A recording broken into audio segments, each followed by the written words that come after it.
Good day everyone! So welcome sa panibagong math tutorial natin. So today, ang i-discuss natin ay solving rational equation. So under to ng General Mathematics for grade 11. Now, let's start. So, here are the procedures or the step-by-step process in solving rational equation. So first, you need to find the LCD or the what we call least common denominator. Second is to multiply both sides by the LCD. Third, cross-multiply if it is possible. Or, last but not the least, check the solution. So, we need to check the solution, ha. So, again, ha, hindi po lagi ito nasusunod. Kasi, may mga pagkakataon po na may skip natin yung A and B. Kasi magko-cross-multiply lang tayo. So, may pagkakataon naman na hindi natin nagagamit yung cross-multiply bagkos yung A, B, and D lang. So, paano po natin o kailan natin magagamit yon? Let's have the following 3 examples. Okay? So, we have here number 1, 5 over 8 minus 3 over 5 is equal to x over 10.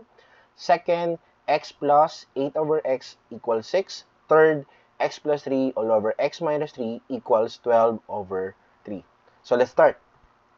So, let's deal first with the first given, which is 5 over 8 minus 3 over 5 equals x over 10. So, first thing that we need to do is find what we call LCD. So, paano ba natin hinahanap yung LCD? Now, in our case, madali lang hanapin yung LCD kasi lahat ng denominator natin ay whole number. Kapag whole number po, madali lang pong hanapin yung LCD. So, paano pong hinahanap yung LCD or yung least common denominator ng isang whole number? By counting its multiple. So, meaning, magbibilang tayo by its number. So, halimbawa, in terms of 8, you have 8, 16, 24, 32, and 40. And then, by 5 naman, so that would be 5, 10, 15, 20, 25, 30, 35, 40. Last but not the least, in terms of 10, you have here 10, 20, 30, and 40. Now, those are the counting multiple by its number. So, you have 8, you have 5, and you have 10. Now, since ang goal natin ay hanapin yung least common denominator, I want you to observe the 3 numbers that we have in our denominator. Doon sa kanilang multiple, ano po ang napapansin ninyo?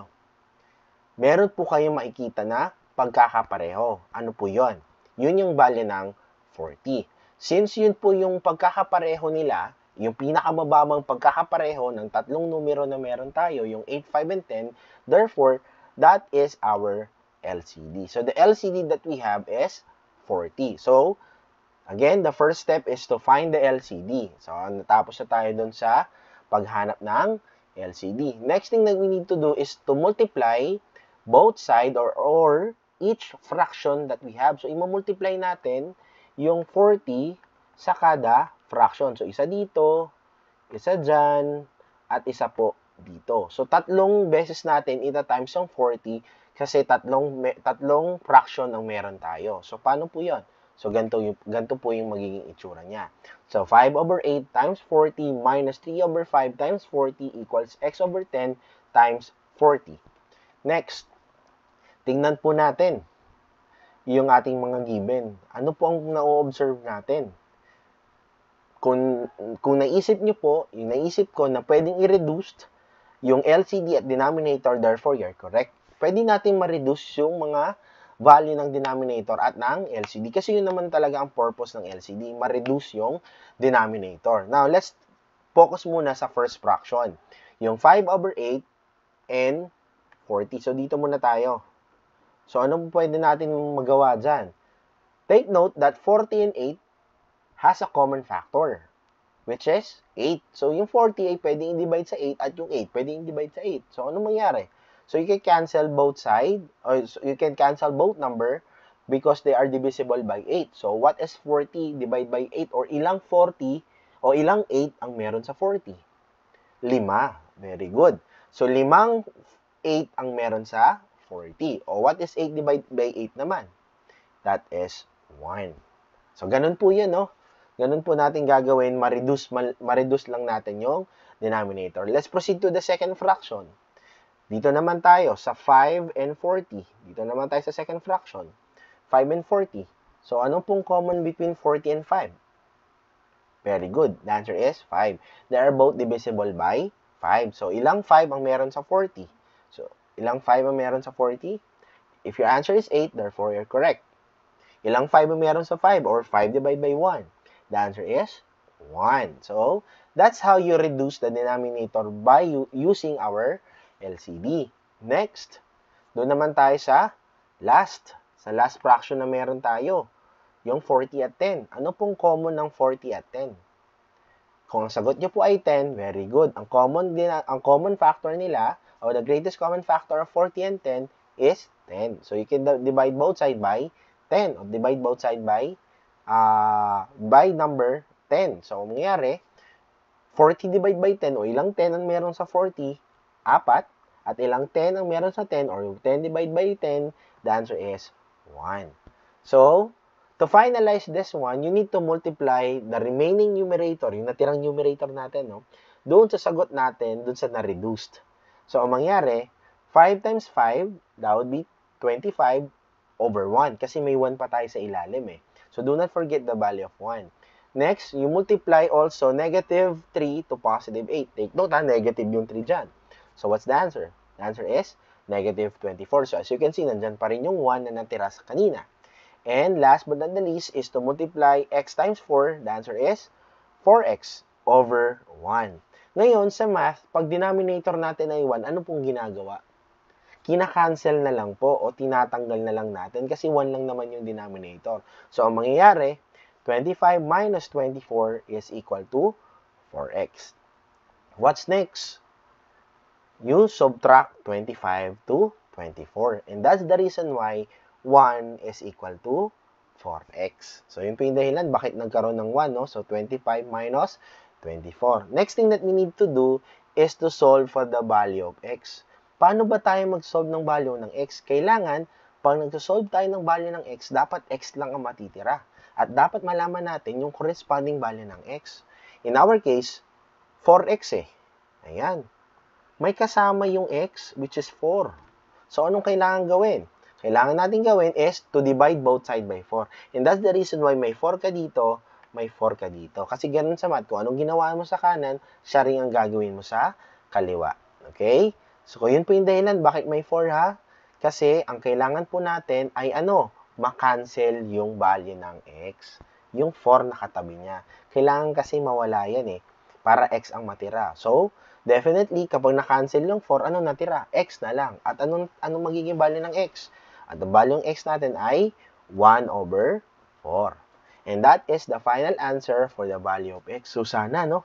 Malinaw sa atin yung paghanap o pagsusolve ng isang rational equation. Now, as you remember, may 4 tayo na step eh. Una, find the LCD. Second, multiply the LCD on each fractions. Third, cross-multiply if it is possible. So, sa scenario natin, hindi posible yung mag-cross-multiply. At last step is to check. So, paano tayo mag-check ng ating answer? So, gagamit po tayo ng given natin kanina. So, ibabalik natin yung given natin. Yung 5 over 8 minus 3 over 5 equals x over 10. At yung sagot natin na x is equal to 1 over 4. Ano pong kinalaman ng mga yan? So, yung gagawin po natin, instead of putting x doon sa ating equation, papalitan na po natin siya ng value ng x, which is 1 over 4. So, mangyari, to do checking, ayan. So, 1 over 4 na siya. Ayun po yung mangyayari, no? Sa substitute natin. So, ang ginawa ko dito, class, instead of fraction, kasi baka mahirapan kayo sa fraction, ang ginawa ko is ginawa kong decimal, yung dalawang fraction. So, dinivide ko yung 5 over 8, the answer is 0.625. At dinivide ko rin yung 3 to 5, the answer is 0.6. So, yun po yung naging dahilan, no? Ginawa ko siyang decimal. At ito rin po, ginawa ko rin po decimal. Yung 1.4 naging 0.25. So, yun po yung ginawa ko para hindi ako malito. Next thing that I did is to divide this two. So, dinivide ko tong dalawa.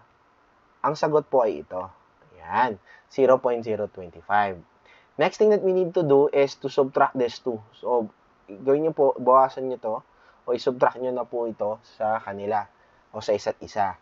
So, ano mangyari? 0.625 minus 0.6, the answer is 0.025. So, ano po napansin nyo? Parehas. So, therefore, you are correct. So, ganun po, ganun po mag-check. Ganun natin i-check kung ang sagot natin sa value ng x kanina ay tama. So, sana po malinaw, no? Gagawin lang natin sa checking is substitute lang natin yung sagot natin dun sa x. Number 2. We're done with the first one. Let's proceed with the second one, which is x plus 8 over x equal to 6. So, what is our LCD? Now, in our case, wala naman number dun sa ilalim ng mga given natin. Pagkos, ang meron lang tayo ay x. So, ang gagawin lang natin ay kopyahin na lang. So, maganda, madali na, mas maganda kasi madali na siya. Hindi na natin kailangan mag-counting multiple. Kasi pag variable lang yun, kinokopya na lang po natin siya, no? So, anong gagawin? So, we find the LCD. Next thing we need to do is what? Multiply your LCD sa kada fraction. So, makikita ninyo, same with example number 1, ayan na, no? So, ano nakikita, napapansin o nakikita natin in this case? Merong pwedeng i-cancel yung dalawang x na yan. Ayan, pwede sila i-cancel. At mapapansin natin, sa unang fraction at sa huling fraction, walang pwede i-cancel. At okay lang po yun, no? Kasi hindi naman porket may LCD laging lahat maka-cancel, no? May mga instances na ito lang, isa lang ang pwedeng ma-cancel. Kasi ang trabaho lang naman ng LCD ay mawala yung denominator. Next thing that we need to do is, simplify. Tingnan natin kung anong pwedeng ma-simplify. Yung x times x. So, what is x times x? That would be x squared. Next, we just bring down positive 8 kasi wala tayong nagawa dun eh. We bring down na lang natin yung positive 8 kasi nawala na yung x. And next thing is 6 times x, that would be positive 6x. Now, ano pong na-observe ninyo? Na-observe natin dito na meron tayong exponent na equivalent sa 2 o the power of our exponent is 2. At alam natin na ang power o the exponent kapag ang exponent natin na ito ay dapat quadratic equation. So, ano bang itsura ng quadratic equation? Dapat, nasusunod niya to. Yung ax squared plus bx plus c equals 0. Eh, ang problema, hindi parehas ng form ng quadratic yung ating sagot. So, anong kailangan natin gawin? So, I want you to observe. May magagawa ba tayo para magparehas yung quadratic equation o quadratic form doon sa ating sagot? Meron. Anong kailangan natin gawin? Ilipat natin yung positive 6x doon sa ating left side. So, ililipat natin siya sa pagitan ng ax squared at c. So, ano mangyari? Let's bring down x squared. So, ibababa lang natin yung x squared. So, doon na gagawin, ay ipapasok natin yung 6x kasi yung 8 ay nasa dulo kasi siya yung c. Pero ang problema, positive 6x siya eh. Tama? Positive 6x siya. E nilipat natin ang side. Ano kaya mangyayari? Positive pa rin ba? Kung ang sagot nyo ay negative, you are correct. Tama po. Magiging negative na siya pag nilipat natin siya ng side. Okay? And next is just bring down the value of positive 8 and that would be equal to 0. Ang tanong ko, parehas na po ba? O almost the same na ba sa ating quadratic form? Yes. So, same na sila. Bakit, sir, kailangan natin ganon? Kasi para mahanap natin yung value ng x. So, kasi yun ang trabaho natin sa solving rational equation eh. Laging hanapin yung value ng x. So, in our form, x squared minus 6x plus 8 is equal to 0. So, pag quadratic equation, anong madaling paraan para mahanap yung value ng x? By factoring. Very good. So, pwede natin gamitin yung method ng factoring. So, ano nga pala yung factoring? I hope naalala natin kasi sa operation on function, nagawa na natin to eh. So, ang sabi sa factoring, isip ka ng dalawang number na kapag tinimes mo ay yung dulo at kapag inadd mo, ang sagot ay yung nasa gitna. So, ano po yun? Ano kayo naisip ninyong factors ng 8 na kapag tinimes mo, siya yung sagot, pero pag inadd mo, negative 6 yung sagot. Sige po, I want you to think factors of positive 8. Now, kapag inadd mo, ang sagot ay negative 6. Very good. Kung ang naisip niyo po ay negative 4 at negative 2, you are correct. Because when you multiply negative 4 to negative 2, the answer is positive 8. And kapag inadd mo, kasi pag pares ng sign, di ba, inadd natin, no? Kapag inadd mo, ang sagot naman ay negative 6. So, therefore, ang gagawin natin is paghihiwalayin natin yung value ng x squared. So, isa dito mapupunta dyan at isa dito mapupunta dito. I hope you remember how we factor trinomial nung ating mga previous lesson, no? And then next, kukunin natin yung tamang factor which is negative 4 at negative 2. And do not forget, dapat equal to 0. At i-equate natin to 0. We need to find the roots or the value of x. So, anong ginagawa natin? Gagawin natin, since walang value to, walang value yan except 1, chini-change na lang natin yung sign nito. So, from negative, magiging positive. From negative, magiging positive. So, the answer would be positive 4 and positive 2. So, those are the values of x. So, pwede po pala na dalawa ang value ng x. Pwede po. Maaari pong dalawa ang maging value ng x sa mga gantong pagkakataon. Ngayon, kailangan natin to i-check kung tama yung sagot natin. So, paano? So, gamitin ulit natin yung equation na meron tayo kanina at yung sagot natin kanina. Since dalawang sagot natin, dalawang beses tayo mag-checking, unahin ko muna yung 4. So, mangyari, 4 plus 8 over 4 is equal to 6. So, ginamit ko, substitute ko muna, no? Yung instead of writing x, ginawa ko yung substitute ko na agad yung 4. So, ano mangyari? Pwede ito ma-simplify. Ito muna ang pwede ma-simplify dyan. So, what is 8 divided by 4? O yung 8, hatiin mo sa 4. Anong sagot? 2. So, that would be 4 plus 2. And 4 plus 2 will give us 6. And 6 is equal to 6. Therefore, you're correct. Tama tayo sa value ng x is equivalent to 4. How about 2? Check natin. Tatama kaya tayo? Let's see. So, ang gagawin natin, i-divide din natin to. 8 over 2. So, what is 8 over 2? Hatiin natin yung 8 sa 2. Yung 8 sa 2, so mangyari 4. So, 2 plus 4, that is also 6. And that would be correct. So, therefore, doon natin napatunayan na tama yung dalawang sagot natin sa value ng x. So, ganun po, no? Ganun naman magsagot under factoring. Maaari po talaga na maging dalawa po ang sagot ng ating x. So, last example would be, tapos na tayo sa 2, no? This one, x plus 3 over x minus 3 equals 12 over 3. Ngayon, applicable pa ba yung LCD? Maaari, pwede mong gawin yung LCD, pero meron ng mas mabilis na paraan eh. Ano yun? Yung cross multiply. Kasi class, ang LCD ay hindi siya magagamit kapag ang operation ay hindi po present. Meaning, dapat kasi dito class, may plus or minus para mahanap natin o ma-execute natin yung LCD. In our case, hindi kasi add eh. Hindi kasi subtract. Ang bagkos, ang meron tayo ay multiplication. So, tingin nyo kaya, applicable pa ba yung LCD? Hindi na po. Ayan, klaro sa atin yan, no? So, hindi na po siya maaaring magamit kasi hindi po operation yung nasa gitna ng dalawang fraction. Bagkos, ito ay equal sign. So, kapag equal sign, wala ka nang pwedeng magawa. So, skip the first two steps, which is find the LCD, multiply the LCD, tatalon ka na agad sa letter C, which is cross multiply. So, dito na po papasok yung cross multiplication. So, ito po yung scenario na to, no? Ito yung scenario na to na gagamitan natin ng cross multiplication. So, ano mangyari? Ayan. So, x minus 3 times 12. Ayan. So, ayan muna, no? Sila muna ang dalawa. At yung kabila naman, yung 3 times x plus 3. Ayan. So, klaro sana sa atin, no? Kung paano mag-cross multiply. So, yung denominator pupunta lang sa numerator and vice versa. Next is to distribute. So, bakit naging 12x and 36? So, ganito po nangyari dyan, no? So, 12 times x, that's 12x. Then, 12 times negative 3, that is negative 36.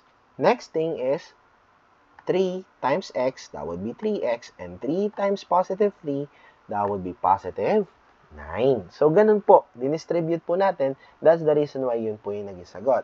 Next, ano pong mangyari? Napansin ninyo na yung 3x po ay nandito na from this point at yung 36 from this point nandito na. Anong nangyari? Ang gagawin natin is what we call combining like terms. Pagsasamahin natin. Combining like terms. Pagsasamahin natin yung pwedeng ipagsama. Ngayon, since dapat yung value ng x ay nasa left side, so anong nangyari? Nilipat natin yung 3x from here to this point. Kaya pagdating dito, nandito na siya. At take note, naging negative kasi positive siya doon eh. At ganun din, since ito ay constant or whole number, dapat itabi natin siya sa kapwa niya whole number. Kaya, yung negative 36 ay naging positive 36 naman. So, sana klaro tayo. And then, simplify. So, mangyari, ima-minus natin to. Ayan, itong dalawa. 12 tsaka 3. And then, i-add naman natin itong 36 at 9. So, ano mangyari? 9x is equal to 45. Now, we need to solve for x. May katabi yung x. Ano yung katabi ng x? 9. So, ano mangyari? Divide both side by 9. So, you can cancel now the value of 9. And what's the value of x? What is 45 divided by 9? The answer is 5. So, that would be your answer. And again, you need to check if your answer is correct. So, paano? Ayan na po, nakalagay na dyan. 5 plus 3 over 5 minus 3 equals 12 over 3. Now, kung mapapansin nyo, naging 8 na to because of this. 5 plus 3 is 8. Ayan. And 5 minus 3 is 2. Now, you simplify. What is 8 divided by 2? And you also simplify what is 12 divided by 3. So, what's the answer? Checking na to, no? The answer is 4. Because 8 divided by 2 is 4. And 12 divided by 3 is also 4. Now, parehas po ba sila? Yes. So, therefore, that is the correct answer. So, tama po yung value ng x natin, which is 5. So, sana, no, klaro na sa atin kung paano po mag-solve ng rational equation sa tatlong scenario. So, una, yung unang dalawang example natin, gumamit tayo ng LCD. Yung pangatlong example naman natin ay gumamit tayo ng cross multiplication. Yung pangalawa, yun yung quadratic equation, kaya nagkakaroon po tayo ng dalawang value ng x. So, muli, this is Math Turo, no? So, wag natin kalimutan mag-subscribe at i-like yung video natin. At the same time, sana wag din po tayong makalimot, pindutin yung notification bell nang sa ganun, lahat po ng aking i-upload na video ay updated kayo. Maraming salamat. Thank you and God bless.